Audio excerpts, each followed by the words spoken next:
Hi everybody, here I am, John Gill here. Bit of techno issues with the cameras. I'm here with Journey into Pickleball with the one and only, the great Mike Newell, an American living in Australia. Let's straighten this one up. American living in Australia, Mike.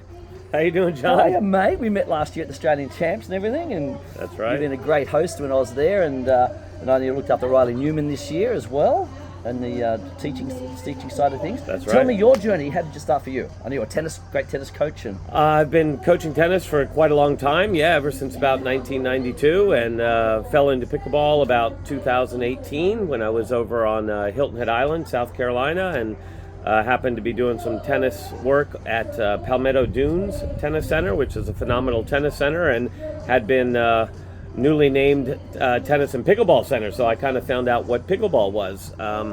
And then I came back to Australia, not knowing that it was actually already on the Gold Coast of Australia where I lived. And I got involved, and it just has been a rocket ship, since there. It's been fantastic. Yeah, you've been doing a great job over there, mates. Congratulations. And congratulations on your DUPA appointment, Dynamic Universal Pickleball Rating System that everyone should belong to in Australia. Tell us more about that, how that's developing. Thank you very much. Yeah, I'm so excited. So I've been appointed Territory Manager of Asia Pacific for DUPA Major League Pickleball. I'm really excited to see that their interest is moving outside of North America. They're obviously very embedded here in the United States. Canada, Mexico are starting to come along as well. But outside of North America, they're looking to put a lot of focus and energy into Australia to start, and then move around, to other parts of the world. But I'm really excited to see the initiatives and the effort that they're putting into coming into Australia. It's going to be great. That's so exciting because, as you know, my goal, and obviously yours as well, is to get us the pickleball into the Olympic Games by Brisbane, just up the road from you. That's right. Gold Coast, 2032. That's right. So what's happening in Australia with that? I've been kind of talking about it for a while and that's what we can do, and what do you think in that aspect? Yeah, look, I know everybody wants it, and it's probably a little bit out of our hands. We need to really look to the international governing bodies to sort some politics out, and once that gets sorted and we have sort of one international governing body, I think it'll be a huge benefit for pickleball, and it will really help to move forward that push to maybe get pickleball into the 2032 Brisbane Games as a demonstration sport. But we really need to sort the international stuff out, and then just keep growing the game. Just keep getting the numbers up. The numbers will do a lot. More countries that join.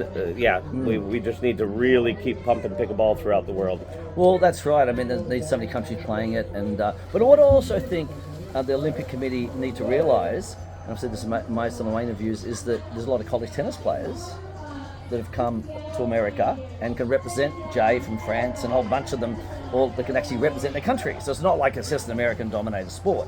You're going to have different college tennis players that don't quite make it in tennis, and which is tough to do, and then go into pickleball professionally. So do you think that's a kind of a chance of maybe hopefully accelerating a little bit to let the international community know? Yeah, absolutely. Well, obviously, it's you represent your country, and I think that those players that you're referring to, the college level, U.S. college level tennis players, are finding that pickleball might be a viable path to a profession. It's showing itself now as in that realm of making money at a very professional level when you get up to the top, and I'm assuming that the depth of the money will start to grow a little bit, so that you get more and more people that actually try and pursue this sport as a profession, and that a lot of tennis goes hand in hand with it, so that would be great. And then hopefully those tennis players that come to the U.S. from outside, other countries, like I can't even count how many players I've sent from Australia over to the U.S. college system, but hopefully they come back to their countries and they promote it as well, and they get it going, so that we can just get more people playing all around the world. Because you were a tennis coach of the famous Gill originally, and then now he's a professional pickleball player. That's right. I actually worked with Gill when he was a teenager. He came to Australia, and I coached him for a while when he was in Australia. So it was really fun to see him go on to excel on the Pro Tour. He had a great professional tennis career and was hampered by a few injuries here and there, being a big unit. And then I guess just sort of decided, hey, rather than grind it out on this big, huge, gigantic singles court and doubles court and run around too much. Let's go for this little smaller court. And so he's really a double specialist, and he's doing fantastic. He's doing absolutely fantastic, and making a name for himself in pickleball. And it was great to catch up with him here at MLP San Clemente. Yeah. Yes, we're in San Clemente. So I actually live now in LA.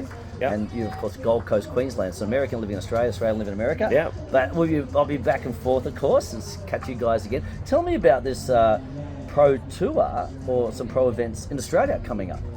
Yeah, well, it's very exciting. Kind of, Australia. I'm a little bit pleasantly surprised that there are pro money events coming into Australia right now. We had a $10,000 total purse prize money event on the Gold Coast last month, and there's another one coming up, a $12,000 one, and then there's 4 $50,000 tournaments coming up, which when you look at the kind of prize money that was in pickleball over here in America last year, the year before, the APP and the PPA tours were in that realm of total prize money. 50,000 was a pretty solid prize money tournament. So it's very interesting to me to see that corporate Australia is putting money behind this, and people are interested in getting that pro tour going. So it'll be great for all our young up-and-coming players.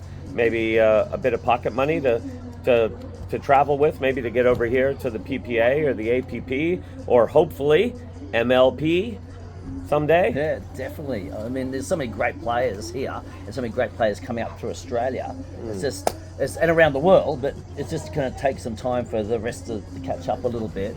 But it's just such an amazing game, pickleball. It's just, there's nothing like it really. I mean, tennis. I love tennis and martial arts, of course, but there's so much fun and so much laugh in pickleball. And that's right. And I'm looking at it as also a way of bringing people together. I formed the Safe Foundation for the Prevention of Violence and Homelessness, being World Self-Defense Champion and teaching that for a long time. That's protecting people's in my blood, ingrained in me. And what worried me was when living here, coming here 25 years doing the tournaments, and I still saw homeless, but then living here full time since January 2020 was the homeless. So we don't really see that in Australia. I know there's a lot less people to worry about, but it's a pretty good health system, and if unemployed citizens, things like that. So my goal with the Safe Foundation is somewhere between LA and Las Vegas, a big block of land somewhere, to have a health and sport resort for the homeless. I'll teach them self-defense, of course, to empower them, and of course pickleball. Pickleball courts everywhere, yeah, and a swimming pool, and get them empowered, let them having fun again, get them on their feet, so they can then, get themselves back in the workforce and get themselves on their, get them going. And that's my goal with the Safe Foundation, as a non-for-profit to work on that. So we want to get corporates behind that. We want to get the billionaires and millionaires behind that. Great idea. And just help out. And I've helped some individual people deliver food to the homeless as a volunteer in LA and Orange County. But I just see the bigger picture. And I said this on News Channel last year in Oregon about bringing pickleball as a sport that hopefully the Olympic dream definitely happens. And it will. It's just a matter of when. Hopefully Australia 2032.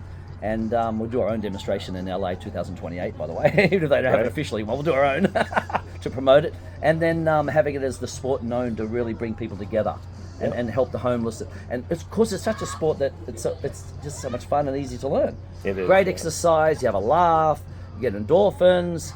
It's amazing.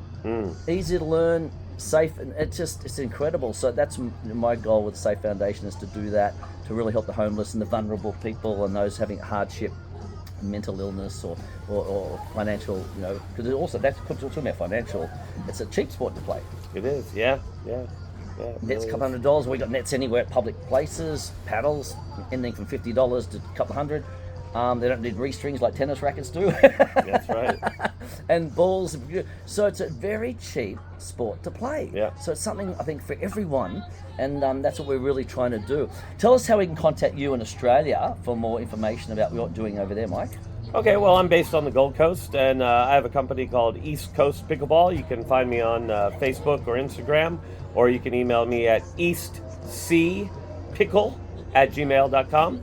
And I'm constantly going to be floating around. I'll be at all the tournaments. I'll be promoting a lot of the duper clubs throughout Australia, individual memberships. getting out to start to promote some of the products like the Flex Leagues and the waterfall tournaments, which I know you've run as well, and try and get more duper activity in the country. We need more duper data to get those ratings a bit more accurate, and the more data we put in, the more accurate they get. So working with Pickleball Australia to try and get into some of the tournaments so that some of the data gets sent across to the